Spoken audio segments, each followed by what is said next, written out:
বিসমিল্লাহির রহমানির রহিম। আসসালামু আলাইকুম ভাইরা। এই মুহূর্তে আমরা অবস্থান করতেছি গণেশপুর পশ্চিম পাড়ার ঐতিহ্যবাহী ডেফলের আড়াতে। আড়াতে ঢুকতেই প্রথমেই দেখছেন কিছু ডুবানালা খাল বা পুকুর। এই পুকুরগুলোতে মূলত গোল থাকে, যা বাংলাদেশে সান্ডা নামে পরিচিত। তারপর শিয়াল, এইখানে প্রচুর পরিমাণ শিয়াল আসে, গোসল করে পানি খায়। ওয়াপ আসে, যেটাকে আপনারা বাগডাস বা খাটাস বলেন, তারাও এখানে পানি খায়, গোসল করে।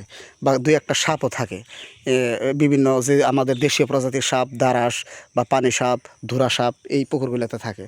মূলত একটা আড়াতে পানি থাকতেই হবে। একটা ভালো আড়ার বৈশিষ্ট্য বা বন বা জঙ্গলের বৈশিষ্ট্য হচ্ছে পানি থাকা।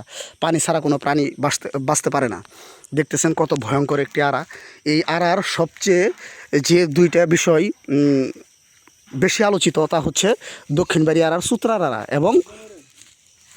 আড়া এবং শিয়াল। এই আড়াতে প্রচুর পরিমাণ শিয়াল থাকে। আমি ধারণা করতেছি আমি ঢোকার মাঝখানে সামনেই হয়তো শিয়াল পড়বে, ভাইঙ্গা চিরা জঙ্গল মঙ্গল ভেদ করে ফাইরা চিরা বের হবে।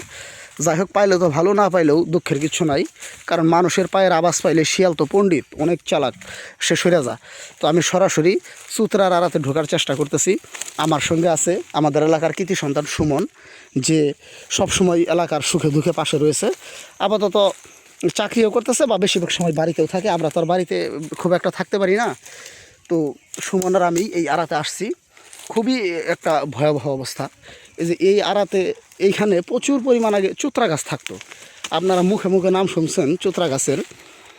চুতরা গাছের পাতা যদি আপনার শরীরে একটু ঘষা লাগে, খাই যেতে জিন্দেগি বরবাদ। দেখুন কতটা ভয়ঙ্কর সেই আড়ার যে চিত্রটা। এই জঙ্গল দিয়ে কিভাবে যে বের হয়ে যাব, সাপে কামড়ায় না কিয়ে কামড়া, মৌমাছিয়ে কামড়া, ধুইলন্দি করে এক অবস্থা। এই রিক্সের মধ্যেও আমি সুমনের নিয়ে আড়াতে প্রবেশ করলাম। প্রবেশ করার উদ্দেশ্য হচ্ছে আপনারা জাফলং, তারপর বিভিন্ন যে টেকের ঘাট, ওই বিভিন্ন জায়গায় পিকনিক স্পটে বেড়াতে যান, কিন্তু আপনার বাড়ির কাছেই যে অনেক সুন্দর সুন্দর আড়া জঙ্গল থাকে, এগুলা আমরা নজরে আনি না। এগুলো আমাদের শৈশবের স্মৃতি। তো এই স্মৃতিটা ধরে রাখার জন্য ভিডিওর মাধ্যমে, এই আড়াগুলো আগে অনেক আরও ভয়ঙ্কর ছিল, এখন মূলত জঙ্গল সাফ করে ফেলছে, এরকম এক অবস্থা। এরপরেও যতটুকু আছে ভিডিও ধারণ করে আপনাদের দেখানোর চেষ্টা করতেছি। এতটুকু হয়তো ভবিষ্যতে আর পাবেন না। আড়া যাই যতটুকু আছে এতটুকু পাবেন না। এই যে একটা কুমিরা কাটার গাছ দেখতেছেন, প্রচুর পরিমাণ কুমিরা কাটার গাছ। খাইস না সুমন, কি এর জঙ্গল মঙ্গল যাই পাস খায় নেস, কোনটা বোধহয় বিষ আছে না কি আছে আল্লাহ জানে, পরে কি না কি হবো। এখন বেরুমো কিন্তু সুমন, চতুর্দিকটা তো লতা পাতা আর কুমিরা কাটায় ছাই হয়েছে, কোনটা বেরুমো আমি তো বুঝতেছি না। শিয়াল মিয়ালো আছে, কামড়ায় দেয় কিনা পাই বোধে, কি এক বিপদ। সুমন, তুই বেরোয়ার রাস্তা খুঁজই, তুই গাছের পাতা পকুইতে খাওয়া শুরু করছস হাবিবুরের মতো। কি কমু তোরে, কোনটা বেরোমো? আমি তো চতুর্দিকে তো ব্লক করা, কিন্তু আমার তো এদিক দিয়ে বেরোর নাকবই। হাই হাই রে, কোনটা বেরোমো, কি মুশকিল। ব্যাগে যামু, ব্যাগে গেলে তো দর্শক ভাইদের এই আর ভয়ঙ্কর চিত্রটা আমি তুলে দেখার পাব না। এদিক দা সুমন, আল্লাহ ভরসা আহই, গাছ ফাঁক করে হরাইয়া যাম।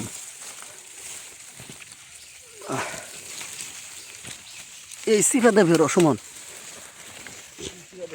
এই যে ইন্দে সিফাদা বেরোইতেছি। আল্লাহ রে, হাই রে, জঙ্গলের জঙ্গল, এক ভয়ঙ্কর অবস্থা। ভয়ঙ্কর আড়া দিয়ে আমরা বের হচ্ছি। দক্ষিণ বাড়িয়ারা কোন গাছটা? হ্যাঁ, এটা গাঢ় আলু। এই যে একটা একটা গাঢ় আলুর গাছ। এই গাঢ় আলু অনেকেই করে, গাঢ়রা তুইলে আলু খায়। এইটার নিচে অনেক বড় একটা আলু হয়, মাংস দিয়ে রান্না করে খাওয়া যায়, মুরগির মাংস দিয়েও খাওয়া যায়। এগুলো গাঢ়র আগে খাইতো। এই যে আর অনেক চারা এখানে। আসলে আড়ার মধ্যে তো প্রাকৃতিক জিনিস বেশি। আমি তো বললামই, এই আড়াতে অনেক কিছুই আছে। এই যে গাঢ় আড়ার গাছটা আপনারা লক্ষ্য করুন। এই এই এই আলুগুলো কিন্তু বিক্রি হয়। এই যে গাছটা দেখলেই আপনারা চিনবেন। এর নিচে গোড়াতে অনেক বড় বড় আলু হয়, আলু বিক্রি করা হয়। অনেক পুরাতন গাছ আছে, অনেক উঁচা। তার মানে অ্যামাজন জঙ্গল বা সুন্দরবনের মতো, বা রেইন ফরেস্ট যেগুলো আছে, রেইন ফরেস্টে যেমন বড় বড় গাছ থাকে, ওই রকম অনেক বড় বড় গাছ আছে। সুমন, এই সিফাতে বের হই, আমাদের ওই পাশ দিয়ে বের হওয়ারই লাগবো।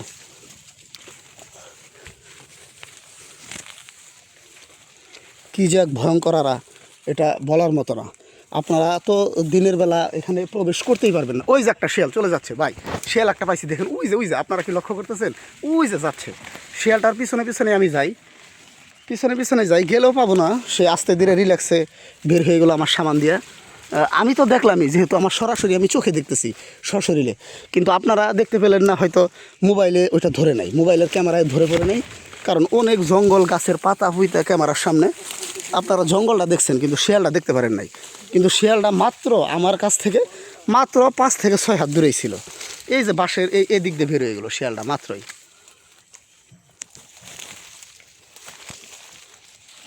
খুদারে, খুব এক ভয়ঙ্কর জঙ্গল, ভয়ানক অবস্থা, কিভাবে যাচ্ছি এক আল্লাহ জানে।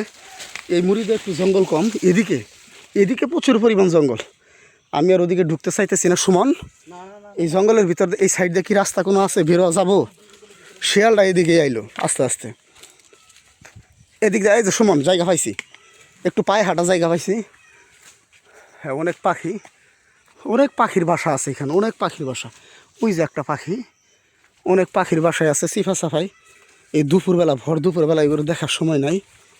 আস্তে আস্তে যে জঙ্গলে ঢুকছি মানে বের হয়ে যাই। গণেশপুর পশ্চিম পাড়া, এটা হচ্ছে দক্ষিণ বাড়ি আড়া, যেটা সবচেয়ে ভয়ঙ্কর আড়া। এই আধুনিক যুগে, এই ডিজিটাল আধুনিক যুগে সাধারণত আড়া নাই বললেই চলে। আমি বিভিন্ন অঞ্চলে ঘোরাফেরা করি, আড়া পাই না, আড়া নাই, আড়া বিলুপ্তির পথে। জঙ্গল কাইটা ডিফরেস্টেশন, বনাঞ্চল ধ্বংস করার মাধ্যমে আড়াগুলো বিলুপ্ত করা হয়েছে। এরপরেও আমাদের গ্রাম এলাকা একটু পাহাড়ি এলাকা, 11 নং সাবাসপুর ইউনিয়ন, গ্রাম গণেশপুর, এই পশ্চিম পাড়াতে বেশ কিছু আড়া জঙ্গল লক্ষ্য করা যায়। তো যতটুকু পারছি দেখাইলাম। এই আড়াটা ঘুরতে গেলে প্রায় 15-20 মিনিট সময় লাগবে, এত সময় আমার হাতে নেই ব্লগ করার মতো। আর আড়াতে এমন এক অবস্থা, বেশিক্ষণ সময় থাকাও যায় না।